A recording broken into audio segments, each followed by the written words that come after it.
una manera muy especial vamos a tratar de ver, el tema es la salvación en perspectiva.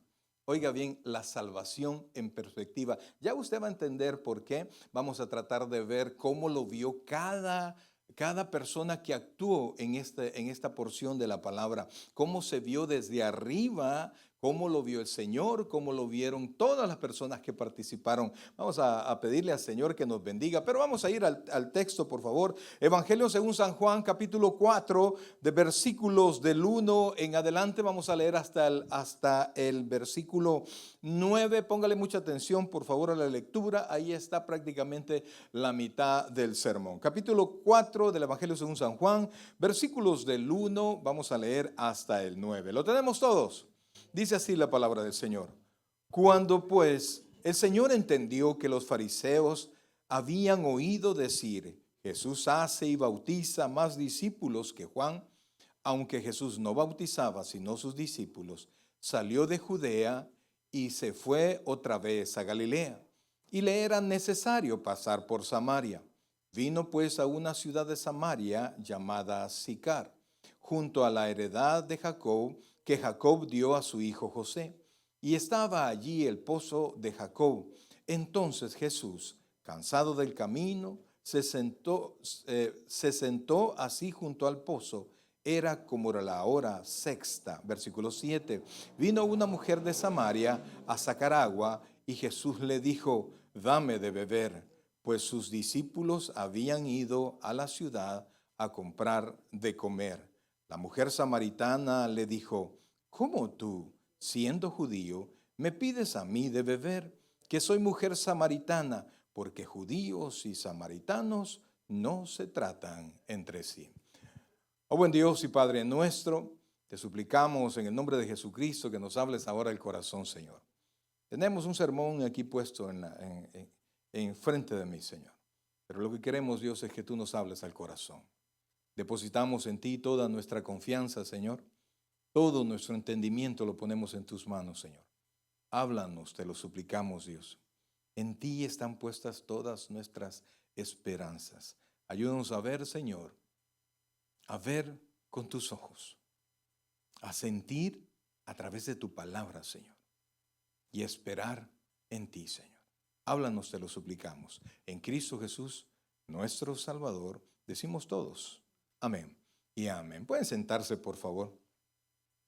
Bien, mis queridos hermanos, fíjense que este capítulo 4 de Juan tiene tremenda revelación en él, porque si usted lo lee, si usted lo ve despacio, con un poquito de atención, se va a dar cuenta que es la primera y casi de las únicas veces que Jesucristo específicamente dice que Él es el Mesías. Esa era una información que se había reservado para sí, e inclusive cuando sanaba a alguien, ¿qué es lo que le decía? Vete, no se lo cuentes a nadie, porque Jesucristo no era el tiempo de publicidad, sino que era el tiempo de hablar, de predicar. Pero cuando la palabra de Dios es enseñada, definitivamente que trae mucha bendición. Y fíjense que lo curioso es, amados hermanos, que esa revelación, que es la principal revelación de toda la Biblia, Dios se lo dio no a un hombre, no a los discípulos, sino que se lo dio a una mujer. Y quisiera decirle que era una santa mujer. No, era una mujer con una conducta, con una reputación sumamente dudosa, ¿verdad? Ellos vivían en Samaria y a pesar de que judíos y samaritanos no se llevaban por cuestiones religiosas, ¿verdad? Hay un montón de cuestiones históricas ahí que habría que explicar, pero también ellos creían en Dios y trataban de cumplir la ley de Moisés. Entonces Dios le dio esa revelación directamente a esta mujer. Entonces en todo esto que pasa suceden muchas cosas. Pero yo quiero ahora que podamos ver esta salvación, porque lo que pasó aquí fue el inicio de la salvación de mucha gente que quizás para el ojo judío no estaban llamados a ser salvos, pero para el ojo de Dios sí. Y entonces, como hay muchos ojos, imagínense, el ojo de Dios, quien designa, que ve y designa todas las cosas, el ojo del Señor Jesucristo, la segunda persona de la Trinidad, que vino aquí a la tierra a cumplir la voluntad de Dios, el ojo de la samaritana que escuchó la revelación, el ojo de los samaritanos que escucharon el anuncio de la mujer y el ojo de los discípulos, quienes iban a continuar con la obra de predicación en esta tierra. Todos tenían una perspectiva. Y fíjense, la palabra perspectiva como tal, dice, la perspectiva es una técnica de pintura que crea efectos ilusorios en el espectador, que visualiza una determinada imagen a partir de un ángulo y distancia. Es decir, que un pintor ocupa la perspectiva para hacerle ver a usted cómo él mira las cosas, para que usted pueda ver la pintura o lo que el pintor quiso decir a través de los ojos del pintor. Y entonces esa es una perspectiva,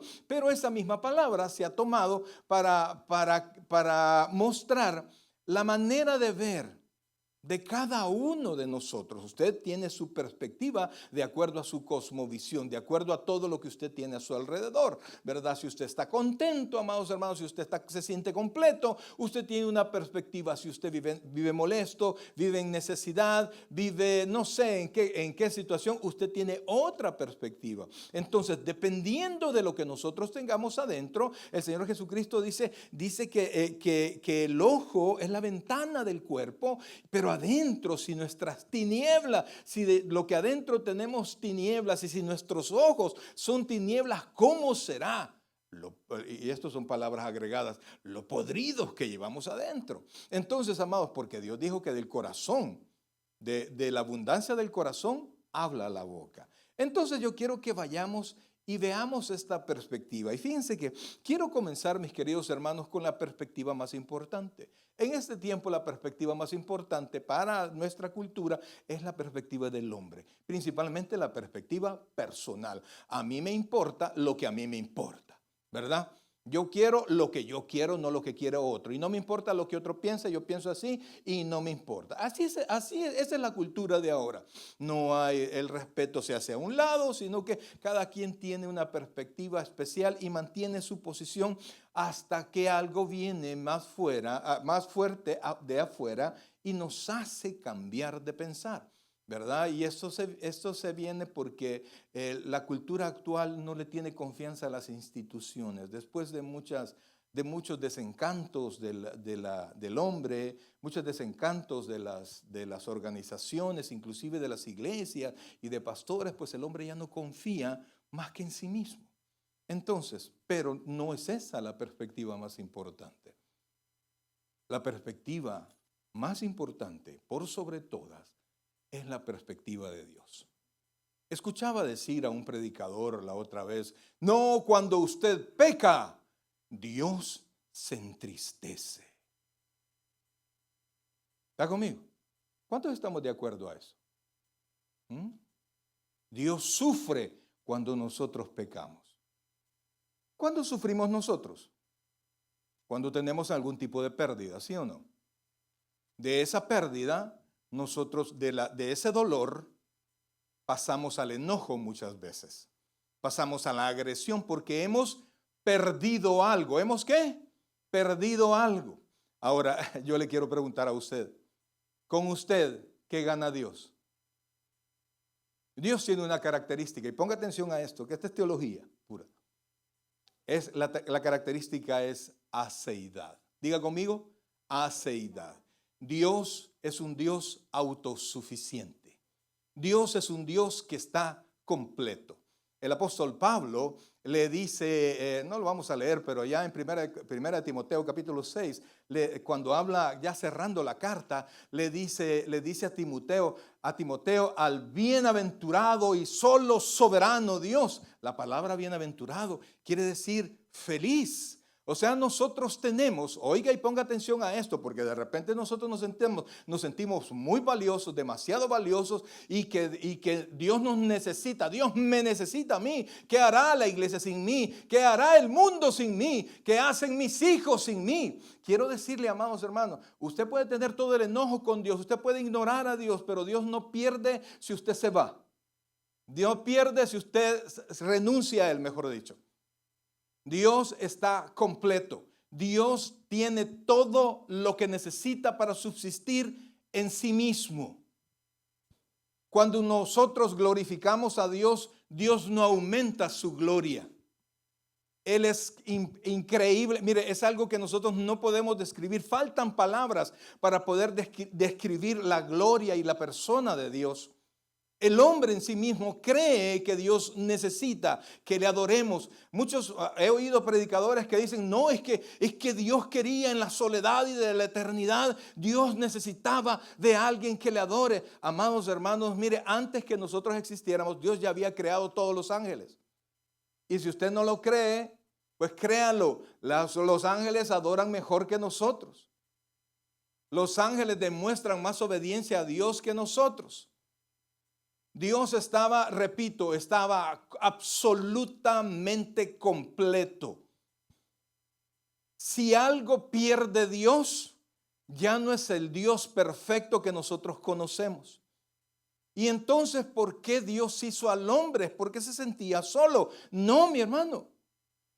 Eso es lo que nosotros no logramos comprender. Y cuando nosotros tenemos, oiga bien, no tenemos una idea correcta de Dios. Tenemos un desempeño cristiano equivocado. Por eso es que surgen un montón de sectas, porque hacen más pequeño a Dios de lo que es. Dios me necesita. Dios sin mí, ¿qué va a poder hacer? Amados hermanos, esa perspectiva que nosotros tenemos de Dios. Yo sé que las palabras que estoy diciendo no le gustan a usted porque estamos acostumbrados a que nos rasquen el oído, ¿verdad? Que no, que Dios te ama. Si Dios nos ama, Dios te necesita, no es cierto. Dios hizo al hombre para compartir de su alegría. Dios hizo al hombre no porque necesitara al hombre, es porque de su abundancia Él quería compartirnos. Cuando el hombre pecó, Dios no perdió. El que perdió, ¿quién fue? El hombre. El hombre no estaba, y póngame atención a esto, no estaba hecho para morir. Mire, el hombre no estaba hecho para sufrir. Mire, a veces con mi esposa nos sentamos a ver películas, a ver programas, ¿verdad? Y no importa lo bonito o lo guapo que sea un actor. Nadie se ve bien llorando, amados. Por linda que sea la mujer, cuando llora se ve terrible, se ve horrible. Ya me imagino cómo me debo ver yo llorando, ¿verdad? ¿Por qué? Porque Dios no nos hizo para llorar. El llanto vino después que el hombre se alejó de Dios. Ponga a Dios por sobre todo. Dios no necesita del hombre. Nosotros necesitamos de Dios. Dele vuelta, amado hermano. Dele vuelta a la escala de valores que usted tiene y ponga por sobre todo a Dios. Cuando usted ofende a Dios, la Biblia dice que el que peca contra mí defrauda su alma. Es decir, que si usted peca contra Dios, usted está lacerando su futuro, no la existencia de Dios. Todo lo que nosotros, toda la demás creación necesita de algo para subsistir. El sol necesita ese fuego, esa combustión. Cuando se termine la combustión, el sol va a desaparecer. Nuestro sol no es infinito. Un día va a desaparecer. Toda la hermosa creación, si por ejemplo el sol dejara de existir, toda la tierra se termina. Toda la energía, su energía depende del sol. Es un poquito de ciencia. Entonces, pero Dios sostiene todas las cosas, pero a Dios no lo sostiene nadie. Pastor, ¿y por qué está diciendo eso? No me gusta, pastor. Pues entonces ya yo me sentía amado, hoy me siento algo despreciado. No, hermano, es todo lo contrario. ¿Cómo usted se siente más feliz? Cuando sus hijos se acercan a usted y le dicen, papá, que es el papito más chulo del mundo y que no sé qué y que no sé cuándo, y usted ya sabe que a vacunarlo han llegado, ¿verdad? Fíjate que necesito esto, vaya, pues decime de un solo, aquí está. O cuando de repente se acerca uno de sus hijos o su esposa o no sé quién, ¿verdad? Que sea legal que se le acerque, ¿verdad? Por supuesto, y lo abrace y le dé un beso y usted hasta raro se siente, ¿verdad? ¿Y qué te pasa? ¿Verdad? Cuando no está acostumbrado a recibir cariño y entonces, no, papá. Solo quería decirte que te quiero. Ay, mira, hasta las rodillas le doblan a uno. Pues eso, o sea, ¿cómo siente usted? Ahora, Dios no necesita de nosotros. Pero eso no quiere decir que Dios no nos ama. Y una persona y un ser que es autosuficiente puso sus ojos en usted y decidió por sí mismo, decidió porque esa es su voluntad, hacer todo lo necesario para rescatarlo del estado de perdición en el que usted y yo estábamos. Dios, repito, es autosuficiente. Dios no necesitaba a la samaritana, Dios no necesitaba a los apóstoles. Es más, cuando le dijo a Adán y Eva el día que pecaren, ¿qué fue lo que le dijo? Ciertamente moriré. ¿Y qué merecía Adán y Eva? Morir. Pero en su gracia dijo, no te voy a destruir todavía. Entonces, amados, la primera perspectiva que me es útil, súper útil que usted entienda, es que Dios no tiene necesidad de nadie. Es que Dios está completo, absolutamente completo. Y de su abundancia, Él nos da. Si usted rechaza de lo que Él da, usted se lo pierde. Pero siempre tenemos que volver, porque la criatura es siempre por naturaleza necesitada. No, yo no necesito nada. Oh, mi hermano. Todo lo que tú tienes, todos tus proyectos, todo, absolutamente todo, por más abrazado y seguro que tú lo tengas, el día que Dios dice, no, ¿sabes qué? Se cae ese proyecto, ¿sabes qué? No tienes trabajo, ¿sabes qué? Te voy a enfermar un rato cuando Dios quiere. ¿Le gustó, no? Por eso es que nosotros, a pesar del Dios, que el Dios eterno, completo, autosuficiente, que nos creó, a pesar de nuestra bajeza, Dios caminó hacia nosotros y manifestó su amor en Jesucristo. Entonces, amados, cuando usted logra, oiga esto por favor, y por eso es que es importante que nosotros entendamos el carácter de Dios. Cuando usted logra comprender a Dios es comprendernos a nosotros mismos. Cuando yo veo la grandeza de Dios, amados hermanos, inmediatamente ¿qué veo yo? Mi bajeza. Cuando veo la fidelidad de Dios, ¿qué es lo que veo yo? El reflejo, mi infidelidad. Cuando veo la eternidad e inmortalidad de Dios, ¿qué veo yo? Mi inmortalidad. Entonces, cuando yo veo la verdad, que un ser así decidió amarme, entonces el hombre entiende que Dios, aunque no necesita mi adoración, Dios me ha hecho 100% para que yo lo adore. Mi vida debe adorar a Dios. Cuando yo adoro a Dios, a pesar de que Él no necesita de mi adoración, pero cuando yo voy a Dios en adoración, en una verdadera adoración, de la cual vamos a hablar el próximo domingo, que dice la Escritura que viene en espíritu y en verdad, usted adora a Dios y Dios le da de su presencia. Y aunque usted cante bonito, aunque usted llore y haga la mejor adoración, quien es bendecido es usted, porque en ese momento usted recibe de la presencia de ese Dios que nos hizo, que nos ama y que es el dueño de todas las cosas.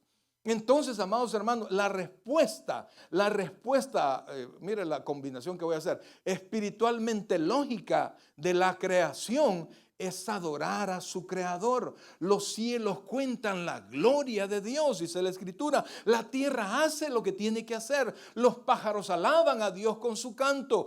Toda la creación alaba a Dios, excepto aquel a quien Dios le dio raciocinio, pero con su raciocinio lo utilizó por apartarse de Dios.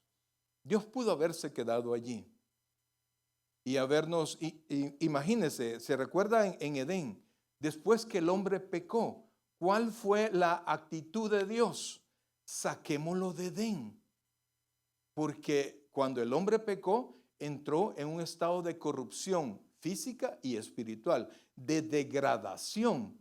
Entonces vino Dios y dijo, saquémoslo del huerto en Edén, porque aparte del árbol de la ciencia del bien y del mal, ¿qué había ahí adentro en Edén?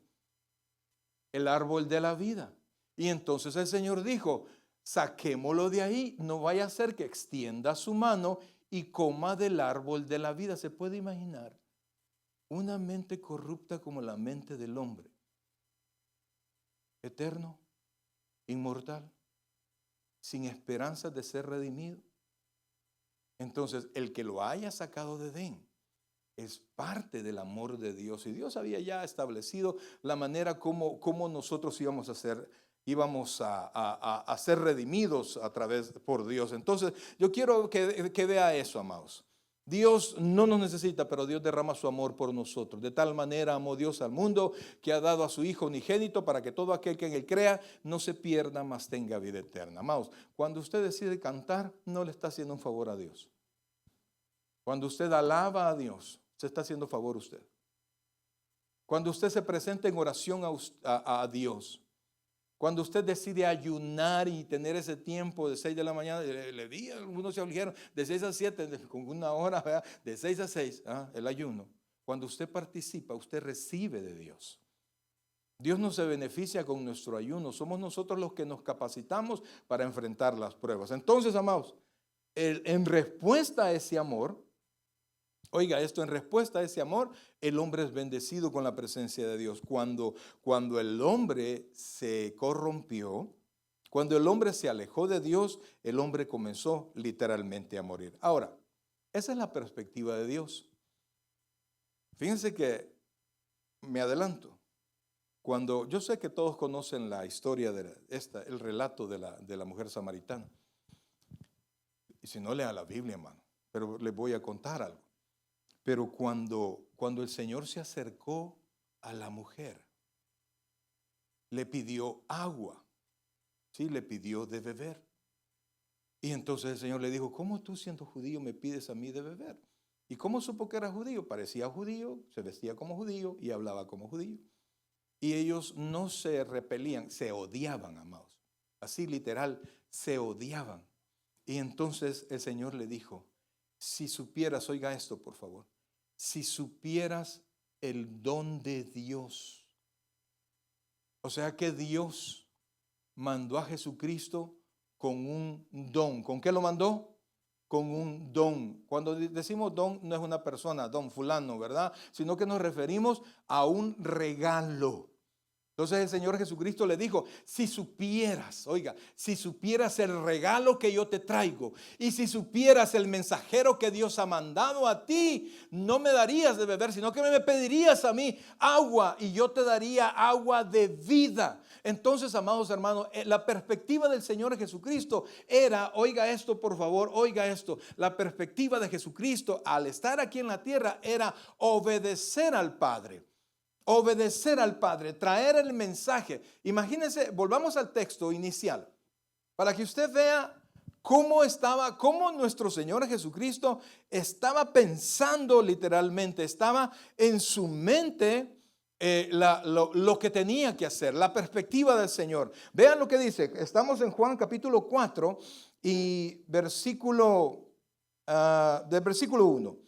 Cuando pues el Señor entendió que los fariseos habían oído decir, Jesús hace y bautiza más discípulos que Juan, es decir, ya el ministerio de Juan comenzó a decrecer y el ministerio del Señor Jesucristo comenzó a alzarse, habían más creyentes, más discípulos y eran bautizados por el Señor. Entonces dice, versículo 2, ¿verdad? Aunque Jesús no bautizaba, sino los discípulos, versículo 3, salió de Judea y se fue otra vez a Galilea, versículo 4, es al que quiero llegar. Y le era necesario pasar por Samaria. Estamos en la perspectiva del Señor Jesucristo. Los judíos, era tanto el odio que tenían para con los samaritanos, que cuando hacían el viaje de Judea a Galilea o viceversa, Samaria estaba en medio. Entonces ellos preferían, oiga esto, rodear Samaria, hacer todo el viaje rodeando Samaria antes que cruzar y tener que ver y relacionarse con algún samaritano. Por eso es que, ¿se recuerda usted la parábola del buen samaritano? ¿Se recuerdan de eso?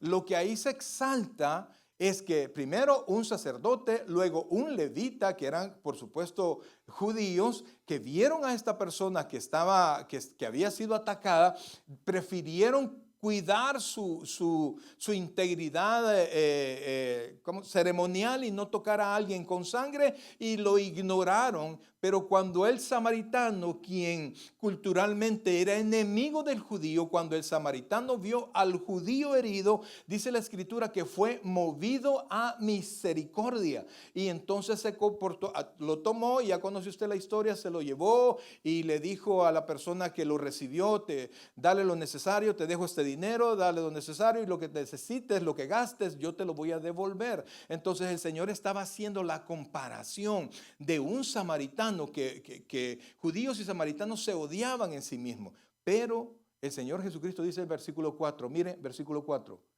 y le era, ¿qué palabra ocupa?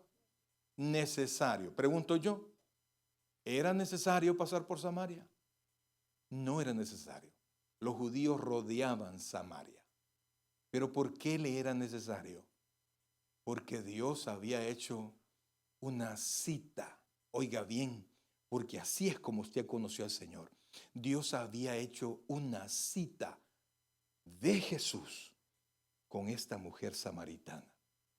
Y cuando Jesucristo escuchó la orden del Padre, inmediatamente al recibir la orden del Padre, a Jesucristo, ¿qué le fue? Necesario. ¿Pero por qué? Si, como cuando uno le mira, vamos a hacer tal cosa. ¿Pero por qué, pastor? Si así estamos bien. Pastor, no me gusta, pastor, esto. Pero Jesucristo recibió la orden del Padre, e inmediatamente cumplir la orden del Padre, a Jesucristo se le hizo una necesidad. Más adelante vamos a ver, casi al final del texto de esta historia, que los discípulos, cuando se le acercaron, le dijeron: Rabí, come. Y él le dijo: no, yo tengo una comida y una bebida que ustedes no conocen. ¿Por qué? Porque el hacer la voluntad del Padre es mi comida y es mi bebida. Entonces la perspectiva de Jesucristo, amados hermanos, era, oiga esto, obedecer. Obedecer. No había otra.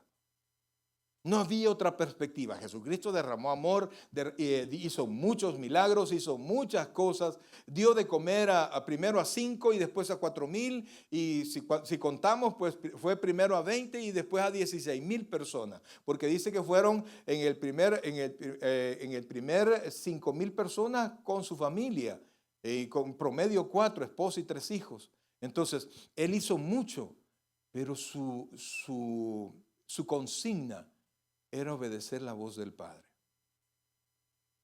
No había otra cosa. Entonces la perspectiva del Señor era esa. Y por eso es que caminó y atravesó Samaria hasta una ciudad que se llama Sicar. Estando en Sicar, porque recuerde que Jesucristo, aunque es la segunda persona de la Trinidad, Jesucristo para nosotros es Dios, pero estaba sometido a las limitaciones de un cuerpo humano. Y entonces al caminar, Jesucristo dice, y llegó al pozo de Jacob. Jesucristo estaba cansado del camino, es decir, él llegó cansado de tanto caminar. Y cuando nos cansamos de caminar, ¿qué tenemos? Además de hambre, ¿verdad? Pero ¿qué tenemos? Sed. Y llegó a un pozo que había cavado Jacob, y junto a la heredad que le había dejado a su hijo José. Y entonces el Señor llegó a tiempo. ¿Cómo llegó a tiempo? Antes que la mujer llegara. Llega tarde, se fue la mujer. A tiempo era antes que la mujer llegara. Así como llegan todos los servidores al culto, ¿verdad? Antes, mucho tiempo antes de comenzar nuestro servicio. Entonces el Señor llegó a la cita porque le era necesario cumplir la orden de Dios. Con esto, amados hermanos, yo quisiera que usted pensara cuál es su perspectiva de su vida cristiana. Porque escuchamos muchas voces, escuchamos muchas opiniones, pero la Biblia no cambia, fíjese. Por más que la cultura a nuestro alrededor cambie, la Biblia no cambia. La Biblia no puede cambiar, y las órdenes de Dios siguen estando incólumes, siguen estando sin cambiar. Pero nuestro pensamiento se adapta no a la palabra de Dios, sino que al tiempo cultural que estamos viviendo. Y por eso es que ahora hacer la voluntad de Dios depende. Si tengo tiempo, si me conviene. Porque ahora todo es relativo. Y eso, amados hermanos, no debería ser así. La Biblia dice que el Señor Jesucristo nos dejó sus huellas en su vida para que sigamos sus pisadas. Y todo creyente, oiga bien, todo creyente, todo servidor del Señor debería de tener en su corazoncito puesto: hacer la voluntad de Dios es mi comida y mi bebida. Entonces el Señor Jesucristo, mis queridos hermanos, Él estaba presto a hacer la voluntad de Dios. Ahora, cuando de repente vemos las predicaciones de ahora, ¿verdad? Y más de alguna vez, pues yo me tengo que sumar a eso, pues de repente dicen: no, Jesucristo vino para tu prosperidad, para tu felicidad, para que tú seas completo, para que te llenes, para que agarres, para que abraces, para que tus bolsas estén llenas, para que reboses de salud. Digo yo, o sea que yo no me voy a enfermar. Claro que sí. Entonces, pero el Señor Jesucristo se acercó a la mujer samaritana, oiga bien, y comenzaron una discusión. Él le pidió agua, la mujer le dijo: ¿por qué me pides agua? Y entonces él le dijo: si supieras el don de Dios que traigo para ti, y si supieras quién soy yo, tú me pedirías. Y entonces la mujer le respondió con sarcasmo: ¿me vas a dar agua? ¿Y con qué la vas a sacar? No tienes ni lazo y no tienes ni cubeta para sacar el agua. Y el pozo está profundo. Entonces, ¿de dónde el agua? Y entonces comenzaron ellos una conversación. Porque no es nuevo, pues el hombre se justifica y razona y pelea, patalea, para no poder entender que nosotros nos debemos a Dios y no al revés. Dios es fiel conmigo. No, usted debe ser fiel con Dios. Dios es fiel a su palabra, y si usted está sujeto a la palabra de Dios, la fidelidad de Dios lo va a envolver. Amados, perdónenme que no les haga un sermón donde usted es la estrella, porque la estrella es Dios. Y nosotros, si brillamos, brillamos con su luz. Brillamos con su favor. Si usted está bendecido, es porque Dios ha decidido que usted esté bendecido. Si usted está lleno, es porque Dios lo ha llenado. Si usted se siente necesitado, tranquilo, tranquilo, vaya a Dios. En algún momento, si usted está haciendo todo lo necesario para no estar necesitado, pero está necesitado, busque a Dios, siga caminando con Dios, esfuércese, ríndase a la voluntad de Dios, al bienaventurado y solo soberano Dios, y Dios de repente va a abrir las puertas para usted. Pero recuerde que el centro, oiga bien, el centro es Dios. Entonces escuchamos esas predicaciones y llamamos a la gente, oiga bien, llamamos a la gente a la iglesia: venga, porque Dios lo va a bendecir. ¿Cuántos hemos llamado a alguien por eso? Venga y busque la bendición de Dios. ¿Y si Dios decide no bendecirse? Pregunto yo. O lo normal, ¿no? Usted se acerca con alguien, usted llega en su carrito, ¿verdad? Y de repente empieza a evangelizar a alguien y se da cuenta que el tipo está enfrente de una Homer y que es su carro. Dios lo va a bendecir. ¿Me va a bendecir? Sí. Le va a dar casa si tengo 5. Le va a dar salud si estoy sano. Le va a dar hijos si tengo 8. Y usted se va a dar cuenta, sí, pero lo va a bendecir. Lo va a hacer sentir bien si me siento bien. Entonces dime, ¿para qué necesito lo que tú me estás anunciando? Vino el Señor y comenzaron a hablar. Y le dijo algo, porque estamos en la perspectiva de Jesús. Le dijo que tenía un regalo para ella. Y que era un regalo que le iba a trastornar la vida. Pero inmediatamente del regalo le dijo: ok, pero ve por tu marido y vuelve. Y la mujercita tenía un detallito. Un leve detalle. ¿A quién lo mandaron a traer? Al marido, ¿verdad? Al esposo. Y entonces vino la mujer y le dijo: ajá, no tengo marido. No dio ninguna explicación, solo que no tenía marido. Y el Señor le dijo, por acuérdese que le había ofrecido la bendición, ¿verdad? Yo tengo una bendición para ti, pero la bendición que le había ofrecido es la salvación. Entonces, sí, y después que no tengo marido, bien has dicho. Si fichitas somos, ¿ah? ¿Por qué? Porque 5 maridos has tenido y el que ahora tienes no es tu marido. O sea, ¿qué hizo el Señor? Le ofreció la salvación, pero ¿qué hizo? ¿Qué hizo, iglesia? ¿Qué hizo? ¿Ah? La confrontó. ¿Ah? La chocó con su testimonio y la chocó con la palabra de Dios. Óigame, nadie puede ser salvo sin esa ecuación. Nadie. Nadie, porque nadie se arrepiente de lo que siente que no es culpable. La perspectiva del Señor es venir, morir, pero también hablar y predicar la verdad de Dios. Y entonces vino el Señor y la chocó a ella. Y entonces, ¿por qué? Porque aunque el Señor Jesucristo amaba a esta mujer, pero su deber era confrontarla. ¿Se acuerda del joven rico? En la Biblia, ¿verdad? No aquel que conoció y que se quedó usted. No, desde la Biblia. ¿Ah?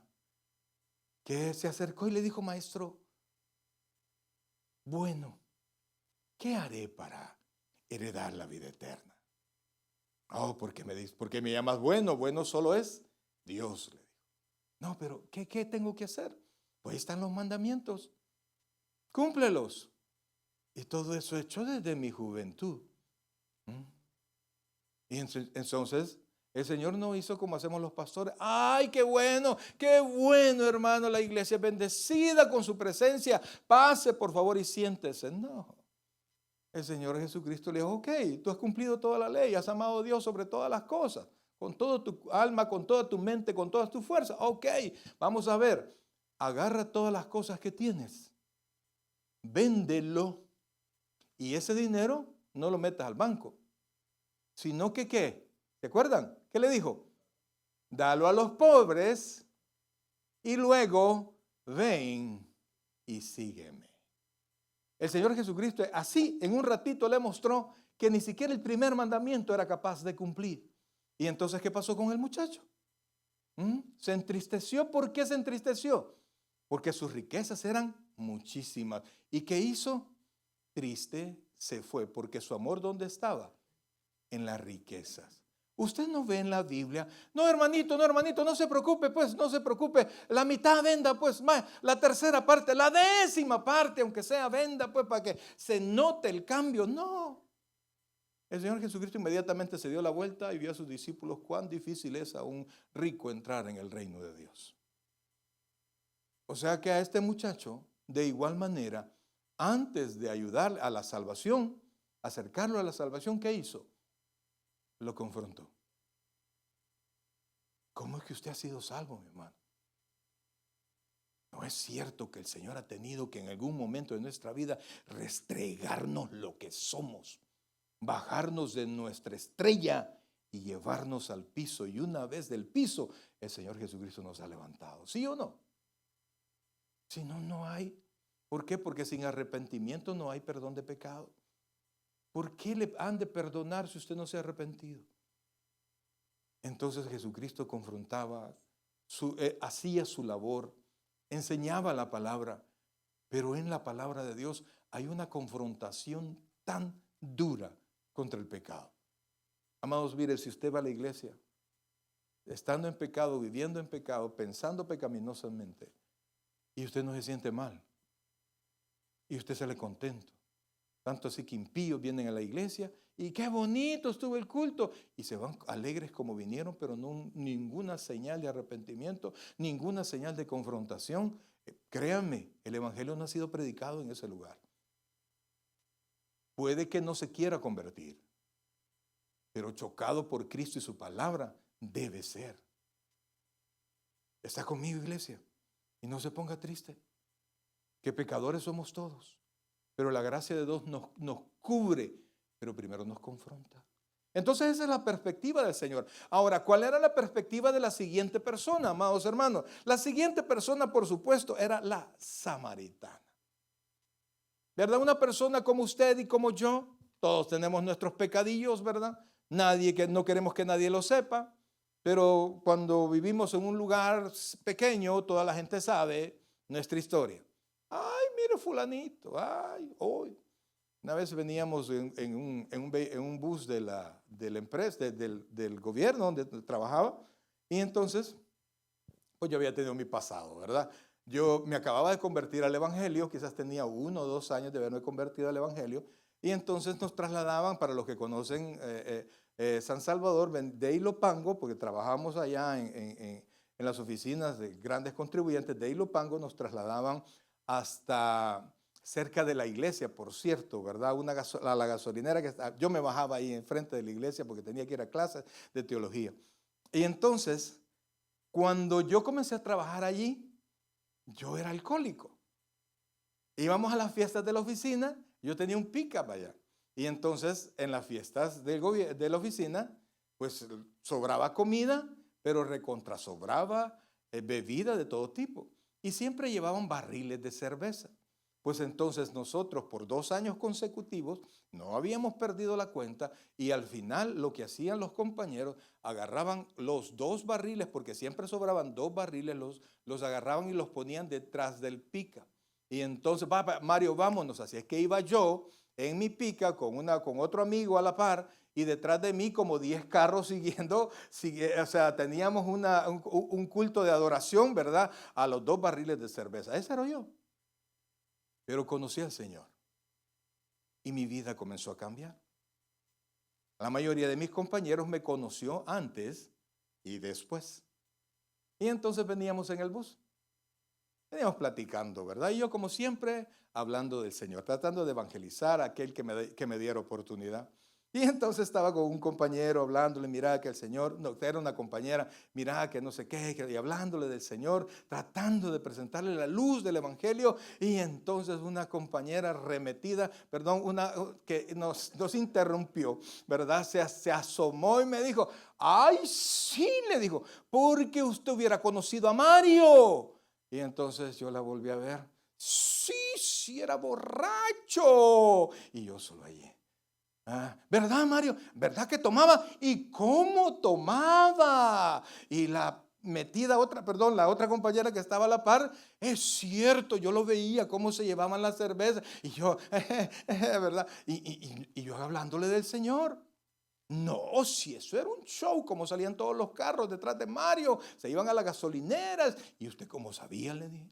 ¿Para dónde íbamos? Porque alguna vez nos alcanzó, porque también se las tomaba. Y entonces, amado, mire, pero yo estaba ahí, que así, que me sentía cada vez que decían, cada vez que decían, cada vez que decían. Pero ¿sabe qué dijo la muchacha? Pero lo bueno es que era verdad, Mario. ¿O sigue tomando? No, ya no.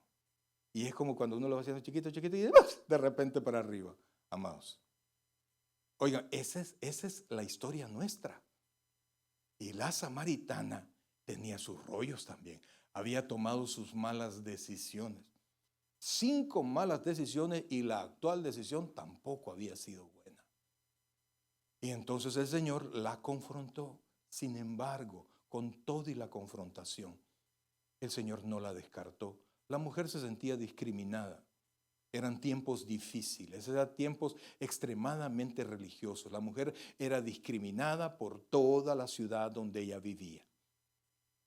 ¿Cómo se lo muestro? Mire, ella dice ahí que fue a recoger agua, iban en cántaro, ese era un pozo que estaba fuera de la ciudad, ella iba a recoger agua a mediodía, a la 6ª hora del día.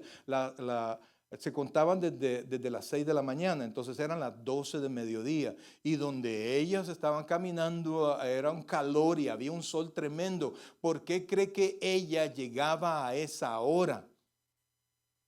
¿Por qué? Quienes traían el agua eran las mujeres.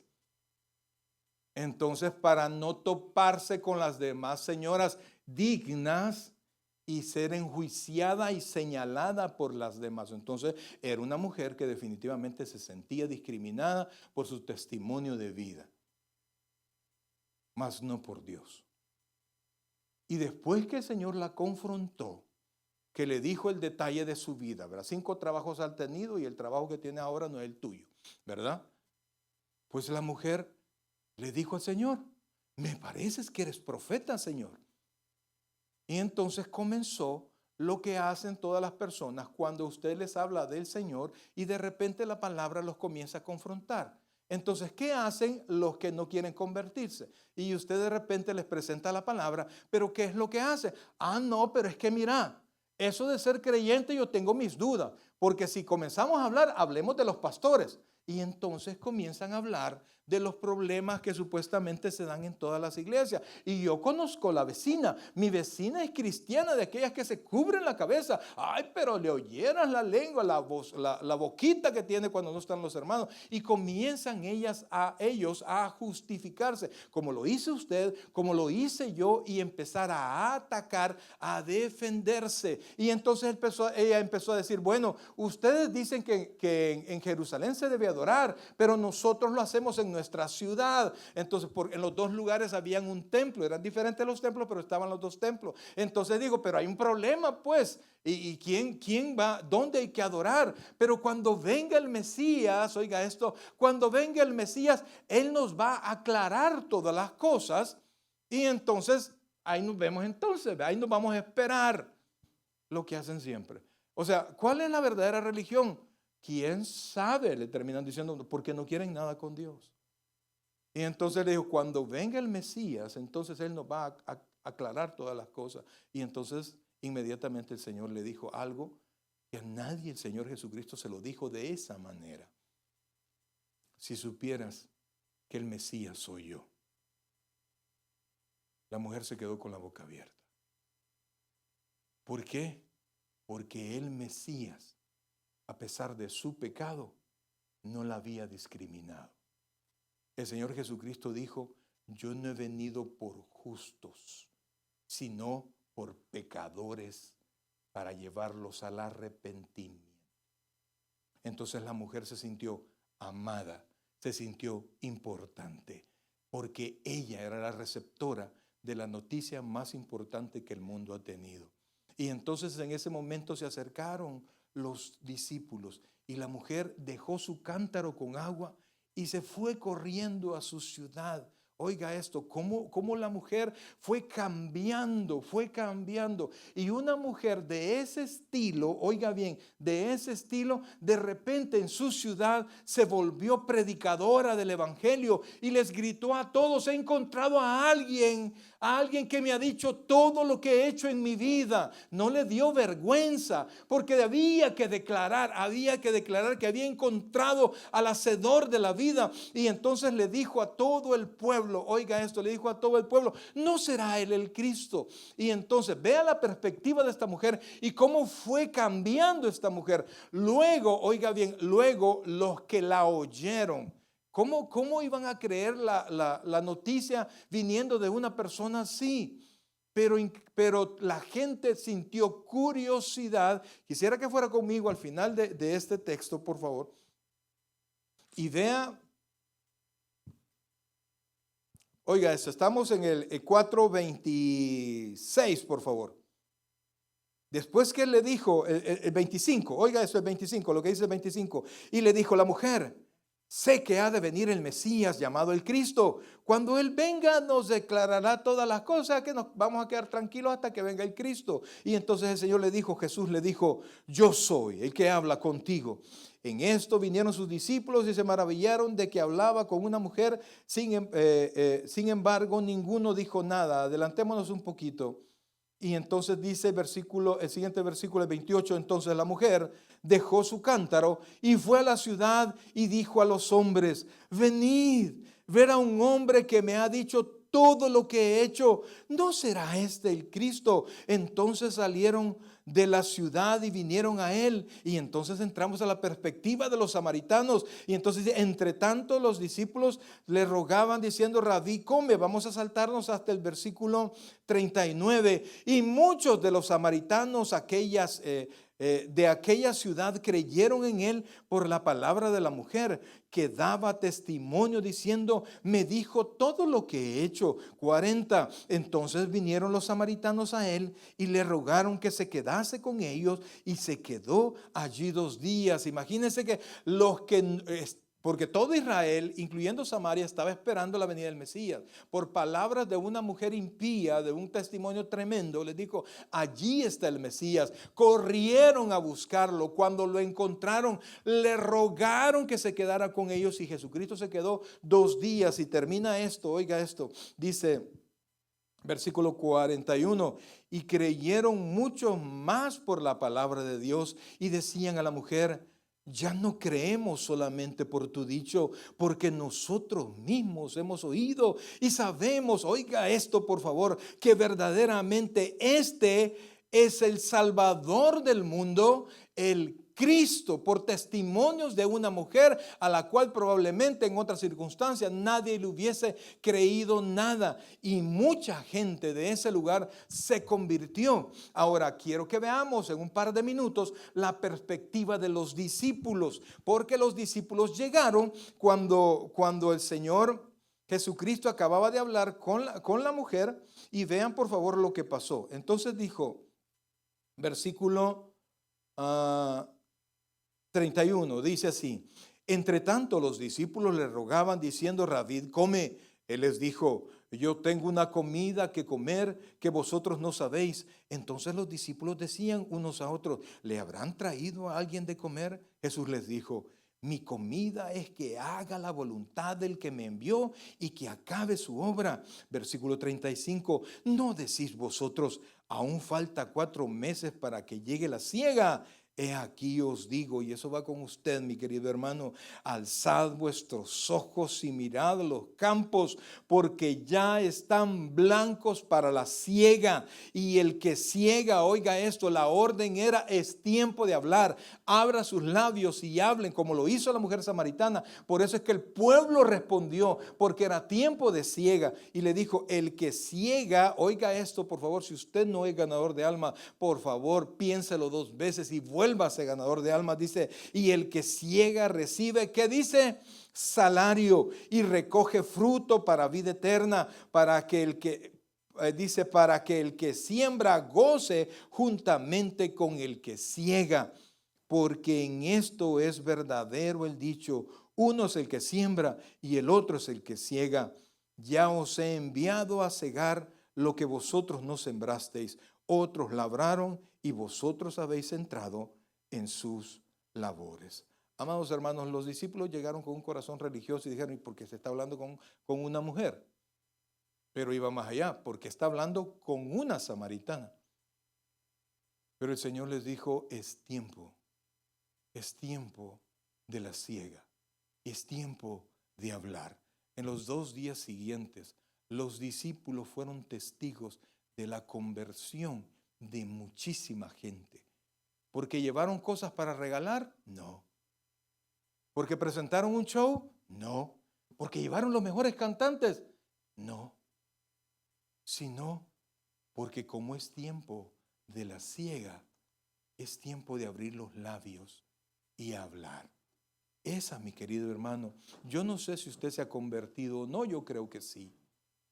Pero quiero decirle, amados, la perspectiva del creyente. Ponga atención a esto, la perspectiva del creyente es que es tiempo de predicar. No podemos dejarlo para mañana. No podemos dejarlo para después. Hoy es el día de salvación. Y usted está llamado a la labor de abrir sus labios y predicar la palabra. Amados hermanos, Dios hizo milagros hoy. Yo no quise entrar al relato porque eso lo vamos a ver mejor. Vamos a hablar sobre la adoración y quiénes son los verdaderos adoradores. Pero quiero que entienda, en ese caminar del evangelio, en esa incredulidad, religiosidad, conocimiento, salvación, arrepentimiento y nueva vida, en ese caminar, usted tiene parte. Y usted no puede ignorar la parte que es suya. Si usted es un seguidor de Cristo, si usted ha nacido de nuevo, es tiempo de hablar. Es tiempo de predicar. Nosotros no conocemos la historia o el futuro de los demás. Si usted se da cuenta, si a Cristo no le importó el pasado de esas personas, ¿por qué a nosotros nos debe de importar el pasado de la gente con la cual nosotros hablamos?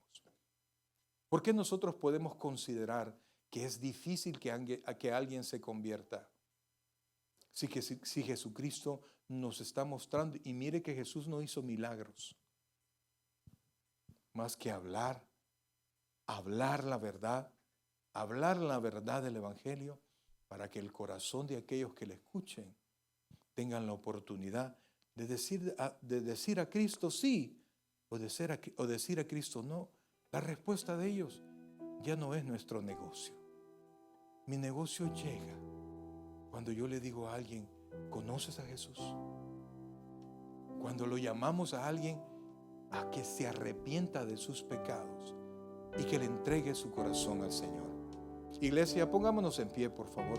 No sé si alguna vez nosotros hemos ocupado el lugar de la samaritana, no lo sé. No sé si alguna vez nosotros hemos ocupado el lugar de los discípulos, quienes con un corazón religioso querían apartar al Señor Jesucristo de esta mujer de mala vida. No lo sé. Pero es tiempo, amados hermanos, de darle espacio. Es tiempo de cosechar lo que alguien ya sembró por años. Mucha gente está esperando, oiga por favor, que usted les hable. Quizás han venido, Dios los ha sometido a problemas, a enfermedades, a necesidades, para que ese fruto esté listo para cortar. Y solamente necesite, oiga bien, solamente necesite que usted le llame, que usted le diga el mensaje, para que su corazón se arrepienta. Y así como se arrepintió la mujer, y de la mujer se arrepintieron muchos, es tiempo que usted y yo comencemos a hablar. En su pantalla, repítala con fe. Al igual que la mujer samaritana, no importa su pasado, hoy Dios quiere salvarle a usted. Gracias, Padre, gracias, Dios, por lo bueno que eres. Ahora nos presentamos, Señor. El predicador ha terminado su mensaje. Le invitamos que reciba a Jesucristo como su Señor y Salvador personal.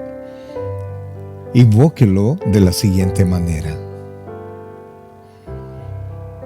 Señor Jesús, yo te recibo hoy como mi único y suficiente Salvador personal. Creo que eres Dios, que moriste en la cruz por mis pecados y que resucitaste al tercer día.